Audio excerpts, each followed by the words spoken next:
So this is, I'm going to title this right up front. So it's self-compassion for coronavirus.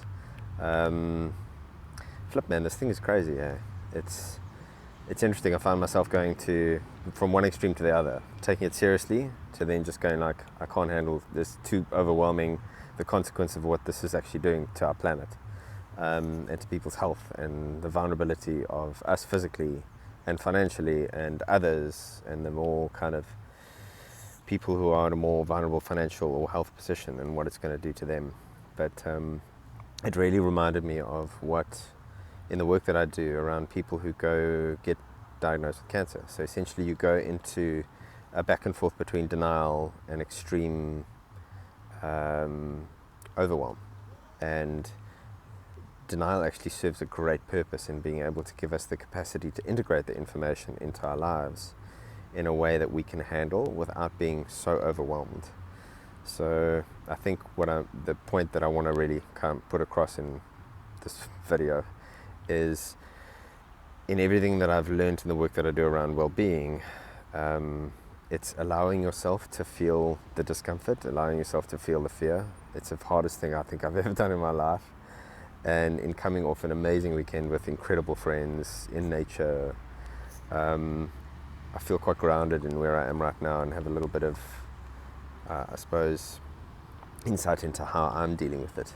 And it's really around me, like at the moment I just felt like sitting in a natural environment. So between meetings, which is going to be the last of the face-to-face meetings, they're all going to Zoom and Skype and stuff, is just needing really a fix of nature. And what I found that like I'm connecting with my family. I just want to make sure they're okay too. But in allowing ourselves, or witnessing myself, just allowing myself to kind of feel the discomfort of what this could mean financially, environmentally, in a bigger picture, as well as for myself, and my partner and my family. And just what's really served me is just allowing myself that space to just feel into what's there.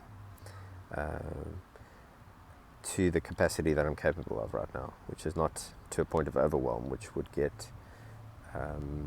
then we can't deal with anything, we can't integrate new knowledge, we can't step into action around something that might help support us. And I got an amazing gift from an incredible mindfulness coach, Mandy Johnson, this morning around like, what 4 things can you do to make yourself feel like you're taking a step forward, like you're actually dealing with your health and the health of the people that you love in a way that's constructive. And for me, it's nature. It's checking in with my mom and dad, my sister, and the people who I care about.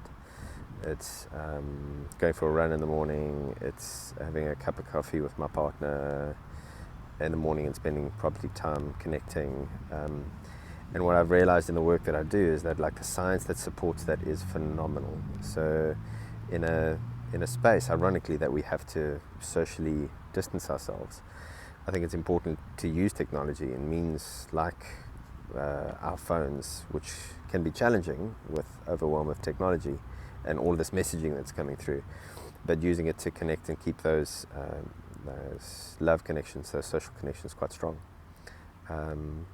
And she gave me a little bit of a tip, is like, what 4 things can you do every single day that is going to bring you a connectedness to some level of peace of mind, that you're doing your part to protect yourself and other people around you, that gets you out of your fear-based mindset, which is known as your sympathetic nervous system, or